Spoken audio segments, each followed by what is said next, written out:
Au nom du Père, du Fils et du Saint-Esprit. Amen. Seigneur, aujourd'hui nous venons devant toi le cœur ouvert, reconnaissant que chaque instant de vie est un don que nous ne méritons pas et que nous recevons pourtant de ta main généreuse. Nous te rendons grâce pour le souffle qui soutient nos journées, pour la lumière qui éclaire notre chemin et pour la certitude que, même si nous ne comprenons pas toujours tes desseins, ton amour ne fait jamais défaut. Aujourd'hui, nous voulons nous abandonner entièrement dans tes bras, comme l'enfant qui repose confiant sur les genoux de son père, sachant que rien ne peut nous arriver sans ta permission et que tout ce qui est permis a un dessein de bien pour ceux qui t'aiment. Nous te demandons, bon Père, d'étendre ton manteau de protection sur nous et sur ceux que nous aimons.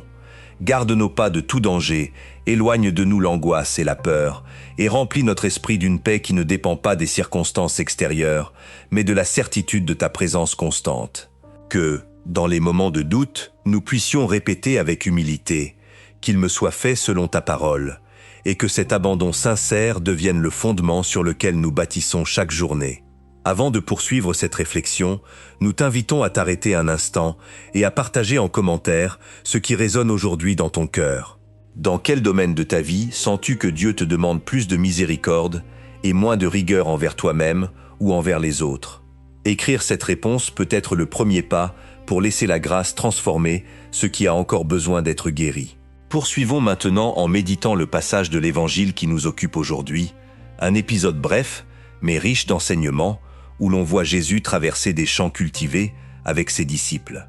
Ceux-ci, ressentant la faim, se mirent à cueillir quelques épis pour les manger, un geste simple et humain qui pourtant éveilla l'indignation de ceux qui observaient de près le moindre détail de la loi. Ces gardiens vigilants de la norme virent dans cet acte une transgression, quelque chose qui n'était pas permis en ce jour consacré au repos. Ils le firent remarquer au maître, espérant peut-être qu'il s'excuse ou corrige ses disciples. Pourtant, la réponse de Jésus ne fut ni une défense précipitée, ni une confrontation violente. Avec sérénité, il rappela un épisode de l'histoire sacrée, lorsque le roi David et ses compagnons, affamés, entrèrent dans la maison de Dieu et mangèrent le pain réservé uniquement aux prêtres. Par cet exemple, Jésus n'invitait pas à mépriser la loi, mais montrait qu'il existe une hiérarchie des valeurs où le besoin authentique d'une personne et la compassion envers elle pèsent davantage que la lettre froide d'un précepte. Il nous enseigne ainsi que l'amour bien compris n'annule pas la règle, mais l'interprète à la lumière de la miséricorde. Ce premier point nous invite à regarder notre propre vie de foi. Combien de fois, tout comme ces observateurs stricts, pouvons-nous céder à la tentation de juger les actions d'autrui sans prendre le temps de comprendre les circonstances qui les entourent?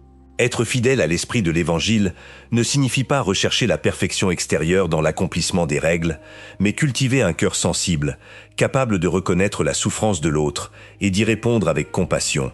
Jésus, au milieu de l'incompréhension, reste ferme mais serein, sans se laisser emporter par l'irritation ni par le désir d'imposer sa raison par la force. Voilà le modèle qui nous est offert, la force qui naît de la douceur et non de la confrontation. Dans un deuxième temps de cette réflexion, arrêtons-nous sur la signification profonde que revêtait le repos hebdomadaire pour le peuple croyant de cette époque. Il ne s'agissait pas simplement d'une pause dans les travaux quotidiens, mais d'un temps sacré, entièrement consacré à la louange et à la reconnaissance de la bonté divine.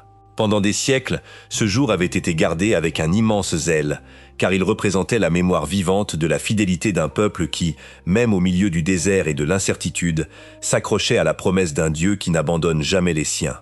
C'est pourquoi tout geste qui semblait défier cette tradition était pour ces gardiens de la foi un motif d'alarme.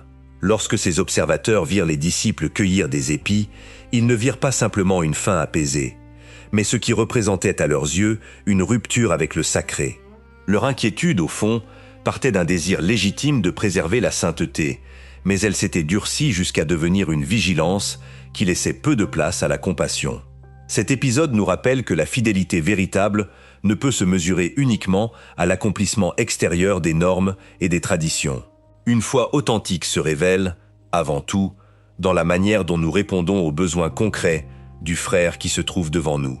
Que cet enseignement nous pousse à examiner notre propre communauté de foi. Ne laissons pas le zèle pour les formes nous éloigner de l'essence même du message que nous professons, qui est l'amour. Que nos communautés soient des espaces où chaque personne, quelle que soit sa condition, trouve accueil, compréhension et tendresse, et où le visage de celui qui souffre ne passe jamais inaperçu parmi nous. Car à quoi sert l'observance la plus rigoureuse si le cœur reste fermé devant celui qui a faim, soif ou besoin de consolation? Dans un troisième temps de cette méditation, approfondissons cette question que Jésus formule avec tant de clarté. N'avez-vous pas lu ce que fit ce roi lorsque, avec ses compagnons, il eut faim? Par cette interrogation, le Maître met en évidence que la compassion divine ne s'enferme pas dans des structures rigides, mais agit toujours mue par un amour authentique, surtout lorsqu'existe un besoin réel et urgent. Le repos, nous rappelle Jésus, fut institué pour le bien de l'être humain, et ne devrait jamais devenir un fardeau qui opprime ou qui éloigne les personnes de la miséricorde dont elles ont besoin. De ce passage, nous pouvons tirer deux enseignements fondamentaux pour notre vie quotidienne. Le premier est que l'étude sincère et constante de la parole nous conduit vers une connaissance plus profonde de Dieu, nourrit notre sagesse intérieure et nous rend plus prudents au moment de prendre des décisions importantes. Le second enseignement est que, lorsque nous décidons de marcher unis au Christ et cherchons à vivre selon sa volonté, c'est lui qui nous soutient, nous guide et donne un sens plein à chacune de nos actions. Lorsque nous agissons avec droiture et avec un amour véritable envers le prochain, nous pouvons faire pleinement confiance au fait que sa présence nous accompagne et que sa justice nous soutient en toutes circonstances. Suivons donc l'exemple de celui qui nous précède sur le chemin. Ne cessons pas de rechercher sa compagnie dans la prière silencieuse, dans le service humble et dans l'écoute attentive de sa parole. Laissons-le toujours marcher devant nous, nous montrant la voie à suivre et fortifiant notre esprit au milieu des difficultés qui peuvent se présenter. Qu'il soit notre refuge dans les moments de jugement d'autrui et d'incompréhension, et qu'avec une humilité sincère, nous apprenions à faire confiance à sa défense silencieuse et à la force transformatrice de sa parole. Dans un quatrième et dernier point de cette réflexion, méditons sur cette phrase si révélatrice « Je préfère la miséricorde au sacrifice ». Ces observateurs stricts, connus pour leur discipline religieuse rigoureuse, pratiquaient des jeûnes prolongés et des prières visibles devant les autres, cherchant peut-être à être reconnus comme des personnes d'une grande piété. Pourtant, toute pratique de pénitence ou de recueillement ne prend son véritable sens que lorsqu'elle s'accompagne d'un engagement authentique envers la justice, la générosité et le service concret envers ceux qui en ont le plus besoin. Vivre l'amour du prochain de manière authentique, voilà ce qui donne un sens véritable à toute offrande que nous présentons à Dieu. L'exemple de ces gardiens rigides de la loi nous invite à nous examiner avec humilité et sincérité. Il est possible que, sans nous en rendre pleinement compte, nous tombions dans des attitudes semblables, accomplir minutieusement certains rites ou coutumes religieuses tout en négligeant la douleur de celui qui souffre à nos côtés. Il ne s'agit pas de juger qui que ce soit, mais d'examiner notre propre cœur et de nous demander honnêtement si nos actions naissent réellement de l'amour ou simplement d'une habitude acquise avec le temps. Jésus établit avec une totale clarté que l'être humain est au-dessus de toute règle lorsqu'il s'agit d'exercer la miséricorde. C'est pourquoi il affirme avec autorité qu'il est maître même du repos sacré, signifiant par là que la véritable paix intérieure ne se trouve pas enfermée dans la rigidité d'un jour particulier, mais dans la disposition constante à vivre en communion avec Dieu chaque jour de notre existence. Maintenant, à l'aide de quelques questions simples, laissons cette réflexion pénétrer au plus profond de notre cœur. Est-ce que je prête davantage attention aux normes extérieures qu'à l'amour et à la miséricorde authentique? Suis-je vraiment capable de comprendre le cœur de ceux qui agissent différemment de moi? Ai-je déjà jugé sans connaître véritablement les intentions profondes de l'autre? Est-ce que je cherche à plaire à Dieu par un amour sincère ou seulement par l'accomplissement superficiel de certaines obligations? Prions ensemble avec simplicité de cœur.